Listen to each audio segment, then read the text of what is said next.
Hello and welcome to another SW Pom Speed Paint. I'm Jazz and I'm joined with Phil today. Hello there.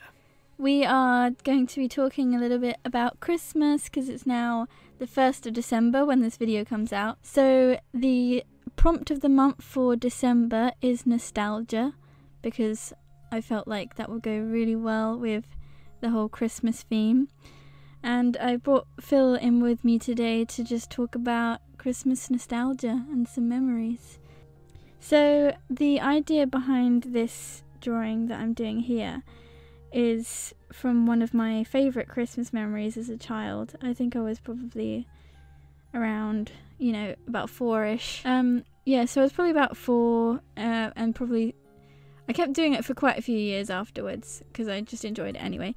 But me and my brother would sit under the Christmas tree. And I realised whilst I was drawing this that I started drawing what looks like a real Christmas tree with like organic branches, brown branches. But in reality, my Christmas tree was probably a 20-year-old hand-me-down Christmas tree, a fake one that had been in the loft. So it smelt like dust. But that was nostalgic to me, that lofty Christmas dust smell. Because everything started smelling like that, doesn't it? Oh yeah, absolutely, everything does. So Christmas just smells like that. Yeah. So it's quite a nice smell to me. That old tinsel smell. Yeah, the old tinsel smell. Kind of like, smells like your granny's attic kind of thing. Yes. Yeah. And my tree probably did come from somebody's attic before it was ours, because I don't think it was ever brand new. Anyway, it did not have brown branches, but, that's just a artistic liberty I took in the drawing. We sort of had several trees in my house. Oh really? We've still got the same one. We went through, I think, 3. I remember we had one. We first had a green tree, and then I think we ended up getting rid of that or donating it to somebody or something. Yeah. All the trees that we've had are fake, just for longevity, I guess. Yeah. I think the very first tree, or I remember we definitely had one white tree. At one point, it was a white one, but the base wasn't like a stand you'd get. Yeah, it was basically a giant wooden square with a circle cut out at the bottom, and you stuck the center pole of the tree into it, and that was supposed to keep it up. I think the story goes that I ended up either me or Aaron ended up pushing it over. And so we got a new one, one that was a bit more sturdier, and I thought it was giant, but we've had this tree now. We've had for basically most of my life, and I thought it was giant when we first got it, but turns out I just kept getting taller. It's about 5'10". I think this tree. Probably like your average tree is about 6 foot, 5'10". Yeah, something like that. Yeah. It's just a little bit taller than me, and I'm 5'7", 8-ish. It was probably a 6 foot one that had sort of, gotten a bit floppy at the top. Well, maybe, who knows? So it sort of came in 3 sections. You'd have, as in the main rod stem center of it came in 3 sections. Yeah. So the top was all one thing, and you sort of folded out the leaves, or no, the branches of the thing at the top. Yeah. And then the other 2 were just rods, which had holders, and so you'd slot all the branches in, and they were all color coded, and so were the branches. Wow. That's fancy. So setting up the tree for me, the first thing is getting all the branches out, looking at the colors, and then putting them into groups. Because you're very methodical. I'm very methodical, yeah. Well, my tree that we still have, I'm proud to say, is... Proud? I'm very proud of our crispy, smelly old tree. Fair enough. Anyway, it was not fancy like that. You just folded all the branches inwards when you were done with the tree, and you popped it back up in the loft. Yeah, so we get this smelly old tree out, which I am very fond of, and me and my brother would sit under it after we put all of the So we put the lights around it, and then the tinsel around the lights, and then all the ornaments on it too. and we'd sit underneath it in the evening, and we'd have all the main lights off, but just all the Christmas lights on.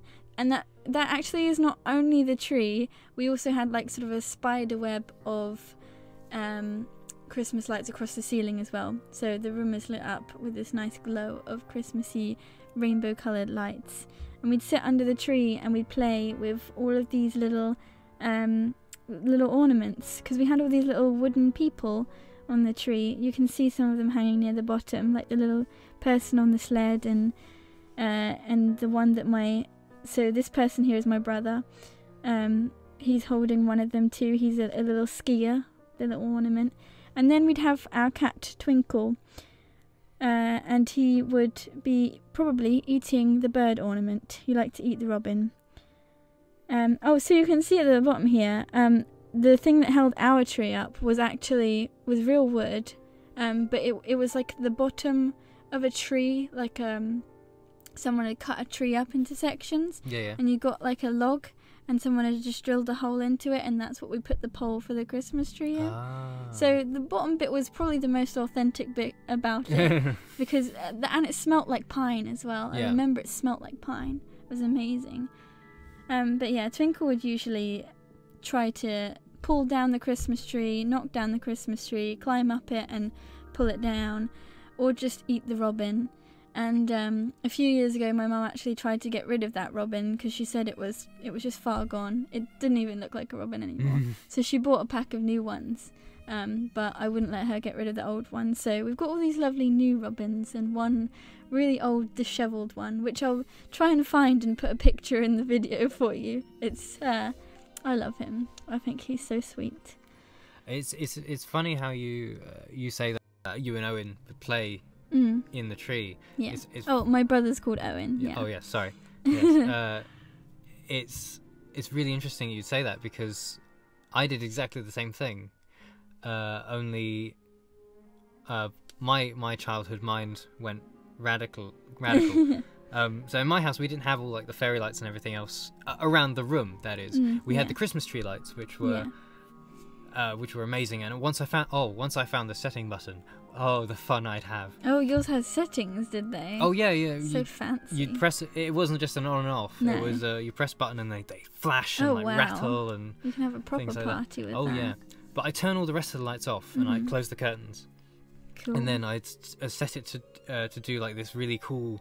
It would do a slow sort of flashy fade thing. Like a wavy. Yeah, like a wavy. But then it would speed up at points. Oh wow. And if you didn't face the tree and you looked around the room, you could see all the shadows of all the branches and the ornaments and stuff, and it almost looked like there was a fire behind you. It was really, really cool. But as soon as I got that image in my head, my child mind went, oh no, I've got to go grab my action figure and like throw him into the tree to save all the ornaments and stuff like that. So it was like a fire in the tree. It was like a raging inferno of a building. Wow. And I would fly in there with my Iron Man toy. Aww. And he'd save all the little ornaments. Yeah. Oh, that's lovely, isn't it? I'd love to hear if anybody else did that as a child or still does now. Sits under the tree or next to it and plays with all the ornaments. My favourite thing to do was to get all the little, you'd have tiny little presents, like they're not real, but they just, like it's a bit of polystyrene, like a polystyrene cube, and it's wrapped and then it's got a bow on it to make it look like a tiny present. I had those, and then little stockings, like tiny weeny little stockings, and I would make the Santa Claus bring all the presents to the people in the tree, so all the little wooden people would get presents. Or I collect them all in one little nest, in like I've made a nest in the branches, and collect them all there, and then they all gather there and open their presents. That was my favourite thing to do. Not as heroic as your story, but it's a fond memory. Yeah, and that's what all this is about. It's all about looking back and having a good, good old time. Yeah, good old time and a nice smile about. Yeah. What you did absolutely back then. Yeah, I mean, when the world made sense. Yeah, absolutely. It doesn't make sense anymore. But I messaged my brother whilst I was doing this, and I asked him what his favourite ornament was. I said, do you remember playing with them under the tree with me and Twinkle? And he said, oh yeah, of course, I remember that. And he was like, oh, I remember the little wooden people. I had a soldier one, I think. And then I was like, oh, and there was the ski one. He was like, yes, the ski one. I love playing with the ski one. So I put the little skiing guy in my brother's hand in the drawing. But yeah, I was really surprised that he remembered it, because, sorry Owen, but your memory is shocking. It's terrible. And you did admit that to me too, but you just remember the most random things. And I'm really grateful that you remembered this, because it's a very special memory for me.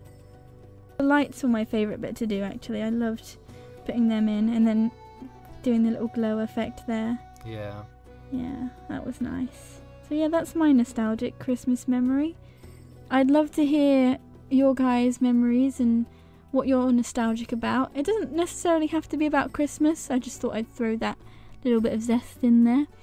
But yeah, let us know. Like, what are your favourite memories? What do you get nostalgic about? What is that one thing that takes you back to a specific memory? Yeah. You know? It could be something as simple as the smell of your grandma's cooking. Smell of your grandma's cooking, or the taste of the first crisp out of a packet. For our American viewers, the potato chips. Please let us tell us about your memories and what nostalgia what you feel nostalgic about, and let us know whether you played with the ornaments in the tree, because I'm really interested. After, I thought it was just me and my brother, but when Phil told me about his story as well, I thought, I wonder if anyone else did. So let us know. Yeah, or even if you didn't as a kid, if maybe as a teen you'd place the ornaments in funny positions, do it. You know, just tell us. Let us know your lovely stories. Chuck it down in the comments, and we'd love to read them and have a good old laugh. Well, thank you for watching this video. Thank you, Phil, for joining me and for sharing your lovely story. And I hope you will have a lovely and safe December. I'll see you in the next video sometime. Stay safe out there. All the love. See you later. Bye-bye.